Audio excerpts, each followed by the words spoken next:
The Harrier is a foundational maneuver for every other 3D trick in the book. Harriers take place in post-stall flight where the wings are no longer producing lift, meaning you will rely on mainly your elevator and rudder because they are in the downwash of the propeller. To enter Harrier, simply ease back on the power and increase your elevator until the plane is in a nose-up attitude and has slowed down significantly. Next, try to hold the plane in that nose-up position by using your elevator and throttle together. This is the hardest part of the Harrier. Now, try to keep the plane going straight, using the rudder as needed to keep it tracking straight, as well as to keep the wings level with a bit of aileron as needed.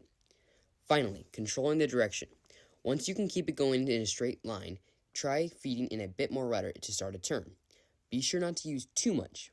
While turning, the wings may try to droop to one side, which is when you will use your ailerons to prevent it from banking too harshly. The Harrier can be challenging at first, but with practice it will become second nature and you will want to spend half your time in post-stall flight. There are many variations to the Harrier, such as inverted Harriers and rolling Harriers. Although inverted Harriers are very similar to upright Harriers, the rudder is reversed, making it extremely challenging. If you're struggling with Harriers, we have a few troubleshooting tips. Number 1 is wing rock. Beginners tend to struggle with wing rock where the plane rocks back and forth, making it hard to control. While wing rock most of the time is simply insufficient use of the rudder to keep the wings level, it can be the fault of an airframe, although if you buy from a good 3D plane manufacturer like Twisted, you won't have to worry about the airframe limiting you.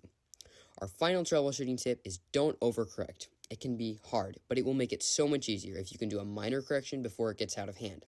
Let us know in the comments what was the hardest part of learning a Harrier in your experience. We hope this helps you perfect your Harriers, and if it does, please give this video a like and be sure to check out our other videos. Thanks for watching, and we'll catch you next time.